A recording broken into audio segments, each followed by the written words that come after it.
O dia que eu fui lavar roupa e encontrei uma calcinha no bolso da calça do meu marido. Eu fui casada durante 9 anos. E há um tempo atrás, o meu marido subiu de cargo. Então ele começou a trabalhar na rua. Ou seja, ele tinha horário para sair de casa, mas ele não tinha horário para voltar. Era bem difícil, porque infelizmente a gente quase que não se via. Mas fazer o quê? Eu tinha que me acostumar. Até que um certo dia, eu estava de folga e como tinha chovido por vários dias aqui na cidade, eu estava com muita roupa para lavar. Então tirei o dia de folga para poder lavar as roupas. Então eu fui colocar as roupas na máquina.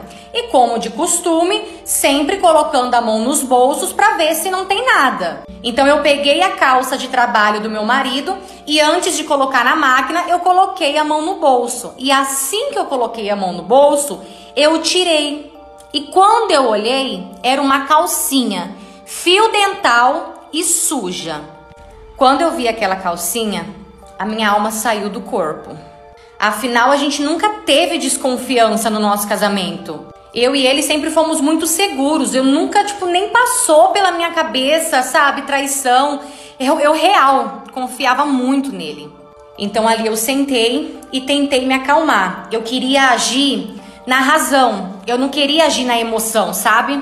Então eu lavei aquela calcinha e eu guardei aquela calcinha. Pensei comigo que ele tá me traindo, é óbvio. Eu só preciso saber com quem, como, se realmente tá. Eu queria juntar provas, porque eu queria ter certeza para ele não me chamar de louca, para ele não falar que eu tava louco, que eu tava surtando. Então eu queria juntar provas.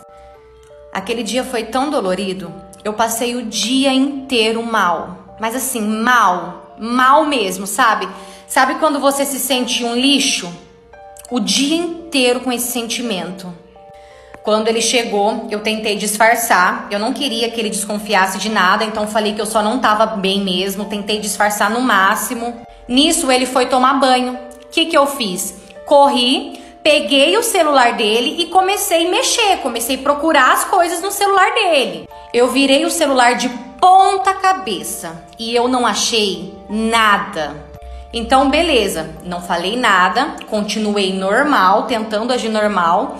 E naquele dia mesmo eu ajoelhei e eu pedi para Deus que se realmente tivesse acontecendo algo de errado, que Ele me mostrasse. Até que passou uns dias e um certo dia, olha como que as coisas não ficam encobertas. Uma prima minha me mandou mensagem dizendo que ela tinha começado a vender lingerie. Então minha prima me mandou mensagem perguntando se ela podia ir na minha casa para ela levar a sacola de lingerie que ela estava vendendo para poder me mostrar, para ver se eu gostava de alguma coisa e se eu queria ficar com alguma coisa. Então eu respondi que sim. Então naquela mesma noite ela foi em casa para poder levar a lingerie para me dar uma olhada. Como o marido dela trabalha com o meu marido, ele também foi. Assim que eles chegaram, meu marido e o marido da minha prima ficaram lá fora bebendo e a gente ficou lá na sala vendo as lingeries. Então eu comecei a tirar as lingeries da sacola para poder olhar. E assim que eu comecei a tirar aquelas coisas da sacola, eu peguei uma calcinha. E uma calcinha idêntica à calcinha que eu tinha achado no bolso da calça do meu marido. Gente, eu gelei. Juro por Deus, eu gelei quando eu vi aquela calcinha. Então eu virei pro meu marido para ver a reação dele e falei que eu ia comprar uma calcinha daquela. Ele rindo, olhou para mim e disse que era impossível eu usar um fio dental daquele. Eu engoli seco e fiquei quieta. Então eles acabaram indo embora. Naquela mesma noite, a gente foi deitar e eu acabei pegando no sono. E eu acabei sonhando com um celular dentro de um baú e em cima desse baú tinha muita terra mesmo.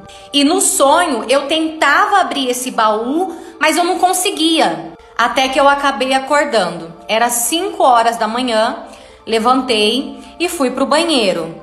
E aquele sonho não saía da minha cabeça. Então eu voltei para minha cama e deitei novamente. E assim que eu deitei, algo dentro de mim falava assim: vai no carro dele e procura algo. Porém, eu não dei muita moral para esse sentimento, eu achei que era coisa da minha cabeça, do sonho, e continuei ali deitada. Mas aquele sentimento não saía de dentro de mim. Algo me dizia, vai até o carro dele e procura algo. Então eu resolvi levantar e ir até o carro. Meu marido estava dormindo, fui pro carro dele, abri o carro e comecei a procurar. Gente, eu não sabia o que eu estava procurando. Eu só sabia que eu estava procurando, porque na verdade eu estava seguindo aquele instinto meu, mas eu não sabia de fato o que eu iria achar. Então procurando, até que eu levantei o banco de trás do carro. E debaixo do banco tinha tipo um esconderijo, um buraquinho pequeno. E dentro desse buraco tinha um outro celular. Quando eu vi aquele celular, eu já imaginei para o que servia, né? Então eu liguei aquele celular e eu comecei a mexer naquele celular. Porém não tinha nada nele. Então eu tive a ideia de guardar aquele celular comigo. Porque eu queria ver como ele iria se comportar sabendo que o celular sumiu. Então eu voltei pro quarto, escondi o celular e ali eu fiquei deitada até da hora de ir pro trabalho. Então às 7 horas da manhã nós levantamos, tomamos banho, tomamos café e cada um seguiu o seu trabalho. Naquele dia, o meu marido fez uma coisa que ele nunca faz. Ele me mandou mensagem o dia inteiro, tipo puxando assunto.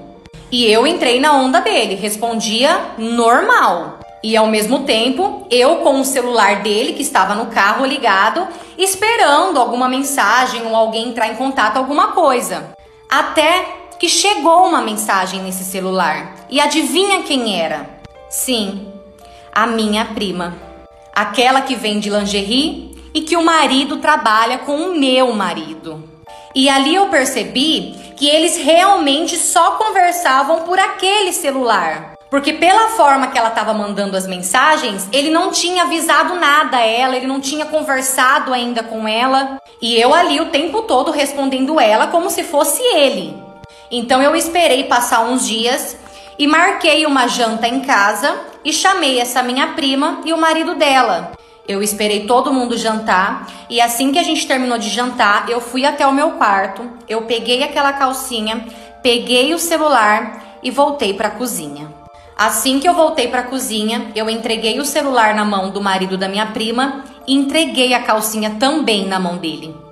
Só que ali eu não consegui me manter forte e eu desabei em chorar.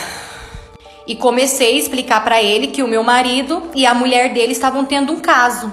O marido dela ficou muito irritado, se levantou e foi para cima dela. Então meu marido foi e segurou ele para ele não ter nela. Nisso ela aproveitou que a gente segurou ele e saiu correndo. Ela foi embora sozinha de a pé. Assim que ela saiu, o marido dela já saiu atrás. Cara, ele tava muito louco. Ele saiu cantando pneu, para vocês terem noção. Eu também aproveitei e fui pegar as minhas coisas para poder ir para casa da minha mãe. Enquanto eu arrumava minhas coisas, o meu marido a todo momento pedindo pra gente conversar, que ele precisava se explicar, e eu pedindo por favor para ele me deixar em paz, que eu não queria falar com ele. Então eu fui para casa da minha mãe, no caminho eu chorava muito. Eu chorava tanto. Cheguei lá e contei tudo para minha mãe. Tudo, mas tudo, com todos os detalhes. E na mesma hora, a minha mãe jogou tudo no grupo da família. Ela expôs tudo para todo mundo da família saber. Deu 10 minutos, a minha tia, que no caso é mãe dessa minha prima, ela apareceu na casa da minha mãe querendo me pegar, dizendo que eu não precisava expor desse jeito, que a minha prima tinha sumido e que ninguém estava achando ela. Então, algumas horas depois, essa minha prima apareceu e infelizmente ela estava toda machucada. E, infelizmente o marido dela encontrou ela na rua e bateu nela. Óbvio que eu não queria que isso acontecesse, gente. Mas o que mais me dói é que hoje ninguém da minha família fala comigo, porque dizem que eu fui a culpada da minha prima ter apanhado. As únicas pessoas que eu realmente tive do meu lado, que eu tenho do meu lado, são os meus pais. Mas de resto, infelizmente, ninguém da minha família fala mais comigo. Eu carrego até hoje essa culpa comigo. E sem contar a dor da traição.